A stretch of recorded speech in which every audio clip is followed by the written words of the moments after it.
Hello friends, उमाटाक art and education में आपका स्वागत है। आज हम अपने इस वीडियो में देखेंगे पारिस्थितिकी एवं पारिस्थितिकी तंत्र। पारिस्थितिकी वह विज्ञान है जिसके अंतर्गत समस्त जीवों तथा भौतिक पर्यावरण के मध्य उनके अंतर संबंधों का अध्ययन किया जाता है। ओइकोलॉजी शब्द का प्रयोग सर्वप्रथम अर्नेस्ट हैकल ने 1866 ईस्वी में किया था। हैकल द्वारा निर्मित ओइकोलॉजी नामावली का ग्रीक भाषा के शब्दों से हुआ है। इसमें ओइकस रहने का स्थान तथा लोगस अध्ययन है। आगे चलकर ओइकोलॉजी को इकोलॉजी कहा जाने लगा। फिर से यहाँ से सुन लीजिए। हैकेल द्वारा निर्मित ओइकोलॉजी नामावली का ग्रीक भाषा के दो शब्दों से हुआ है।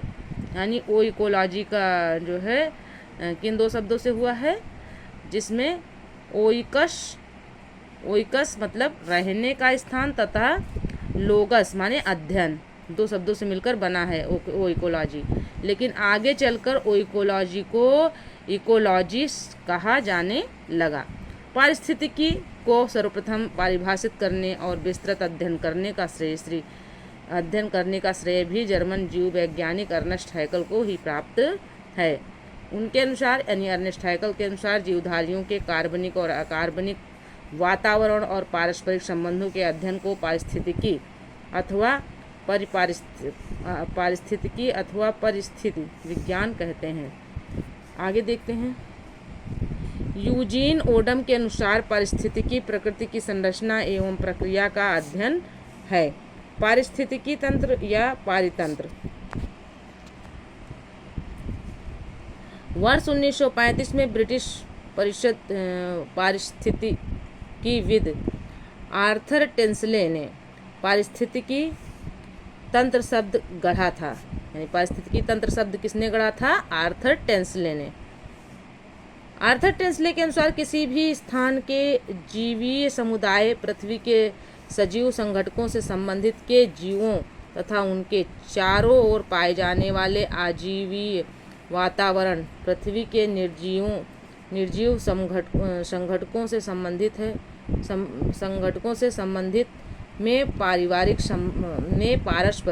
में पारस्परिक संबंध होता है और दोनों एक दूसरे पर प्रभाव डालते हैं। आगे देख लेते हैं। समुदायों के जीवों की रचना कार्य व उनके वातावरण के पारस्परिक संबंध को पारिस्थितिकी तंत्र या पारितंत्र कहते हैं।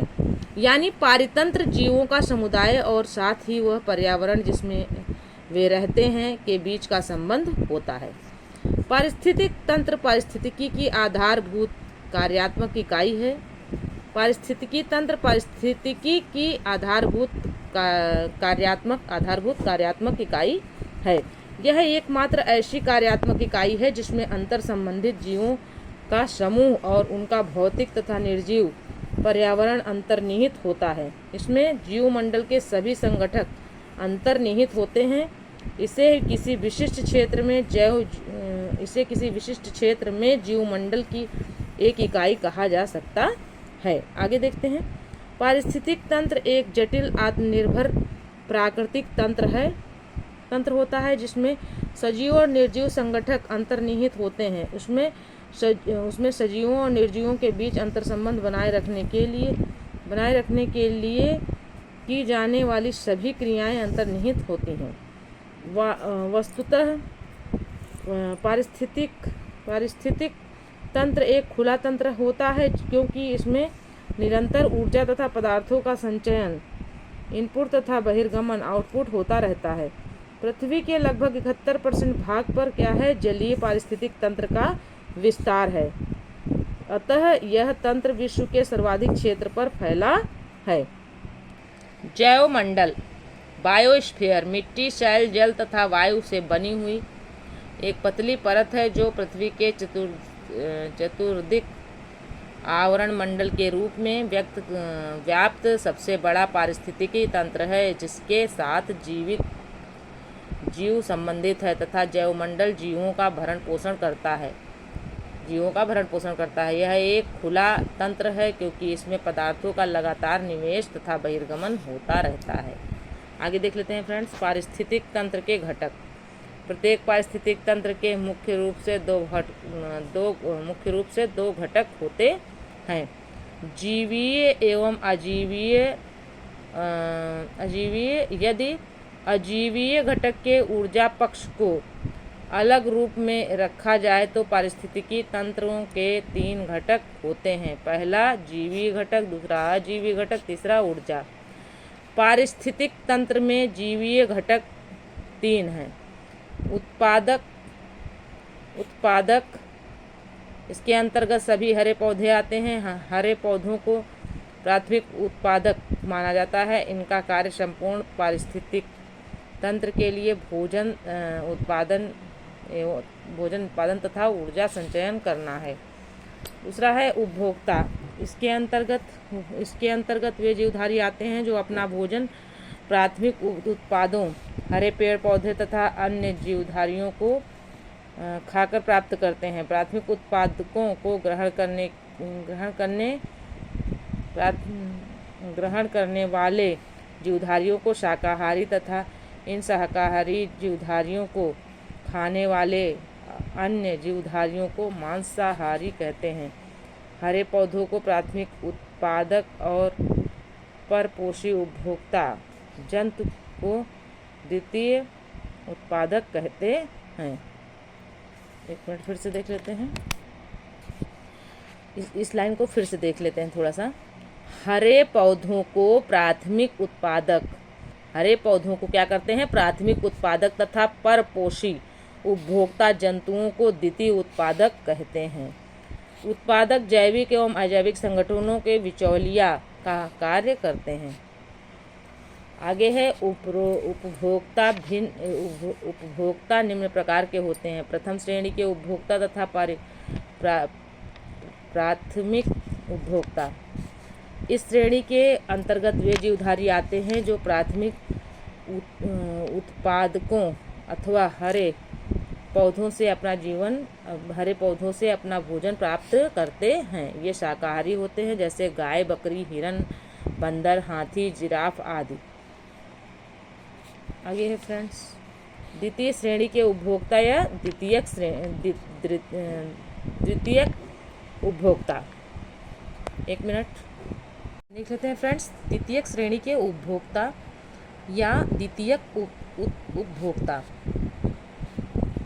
द्वितीयक श्रेणी के उपभोक्ता या द्वितीयक उपभोक्ता, इसके अंतर्गत वे जीवधारी आते हैं जो अपना भोजन शाकाहारियों अथवा प्रथम श्रेणी के उपभोक्ताओं को खाकर प्राप्त करते हैं। इस प्रकार इस श्रेणी के उपभोक्ता मांसाहारी होते हैं, जैसे लोमड़ी, भेड़िया, बाघ आदि। फिर है तृतीय श्रेणी के उपभोक्ता या तृतीयक उपभोक्ता। इसमें इस श्रेणी में वे मांसाहारी जीव आते हैं जो द्वितीय श्रेणी के उपभोक्ताओं को खाकर अपना भोजन प्राप्त करते हैं, जैसे सांप, चिड़िया, बाज, गिद्ध, शेर, भालू आदि। अब नोटेड पॉइंट कुछ हैं, उनको देख लेते हैं। कुछ उपभोक्ता दूसरे जीवों के ऊपर निवास करते हैं और उन्हीं से अपना भोजन प्राप्त करते हैं। उन्हें परजीवी या पैरासाइट्स कहते हैं। कुछ जंतु दूसरे जंतुओं का शिकार करके अपना भोजन प्राप्त करते हैं, ये प्रीडेटर्स कहलाते हैं। इसके अंतर्गत द्वितीय तथा तृतीय श्रेणी के उपभोक्ता आते हैं। तीसरा है, कुछ जंतु शाकाहारी और मांसाहारी दोनों होते हैं, अर्थात सभी कुछ भोजन के रूप में खाते हैं। इन्हें सर्वभक्षी ओमनिवोरस कहते हैं, जैसे मनुष्य। अब आगे देख लेते हैं अपघटनकर्ता। ये वे जीवीय घटक हैं जो प्रायः उत्पादक तथा उपभोक्ता की मृत्यु के पश्चात उनके शरीर का अपघटन करते हैं तथा इनसे निर्मित साधारण पदार्थों द्वारा अपना भोजन एवं ऊर्जा प्राप्त करते हैं। इस क्रिया के फलस्वरूप जटिल कार्बनिक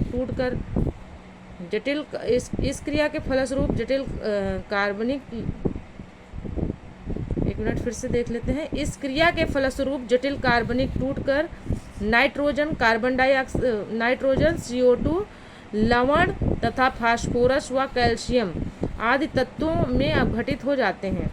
अपघटनकर्ताओं के अंतर्गत मृतोपजीवी कवक एवं जीवाणु आते हैं। अपघटनकर्ता मृत पौधों एवं जंतुओं का अपघटन करके पृथ्वी को साफ करते रहते हैं, इसलिए इन्हें प्रकृति का मेहतर या स्कैवेंजर कहते हैं। आगे देखते हैं फ्रेंड्स, अजीवीय घटक अबायोटिक कंपोनेंट्स। इसके अंतर्गत निर्जीव वातावरण आता है जो विभिन्न जातीय घटकों का नियंत्रण करता है। अजीवीय घटक को 3 घटकों में बांटा गया है, अकार्बनिक, कार्बनिक और भौतिक। अकार्बनिक घटक, इसके अंतर्गत मिट्टी, जल, विभिन्न प्रकार के लवण जैसे calcium, potassium, magnesium, phosphorus, nitrogen, carbon dioxide, sulphur, hydrogen, ammonia आदि। फिर से देख लीजिए, अकार्बनिक घटक कौन कौन से हैं। इसके अंतर्गत मिट्टी, जल, विभिन्न प्रकार के लवण जैसे calcium, potassium, magnesium, phosphorus, nitrogen, carbon dioxide, sulphur, hydrogen, ammonia, ये सभी अकार्बनिक घटक के अंतर्गत आते हैं। कार्बनिक घटक, इसके अंतर्गत मृत पौधे तथा जंतुओं के कार्बनिक यौगिक जैसे प्रोटीन, कार्बोहाइड्रेट्स तथा वसा और उनके अपघटन द्वारा उत्पाद जैसे यूरिया व ह्यूमस आदि आते हैं। अपघटन की क्रिया मृतोपजीवी कवक एवं जीवाणुओं द्वारा होती है। इनके द्वारा मृत जीवधारियों का कुछ भाग अकार्बनिक रूप में परिणत हो जाता है। ये पुनः हरे पौधों द्वारा ग्रहण कर लिया जाता है। इस प्रकार ये जीवीय एवं अजीवीय घटकों में संबंध स्थापित किए रहते हैं। नोटेड पॉइंट में, किसी भी पारिस्थितिक तंत्र में एक निश्चित समय में अजीवीय पदार्थों की जितनी मात्रा उपस्थित रहती है उसे क्या कहते हैं? खड़ी अवस्था कहते हैं। आगे है भौतिक घटक। इसके अंतर्गत विभिन्न प्रकार के जलवायु कारक जैसे प्रकाश, ताप, हवा, विद्युत आदि आते हैं। तो फ्रेंड्स, ये वीडियो यहीं तक था। मिलते हैं अगले वीडियो में, तब तक के लिए जय हिंद, जय भारत। वीडियो पसंद आए तो चैनल को सब्सक्राइब करें, वीडियो को लाइक करें, अपने दोस्तों में शेयर करें। Okay friends.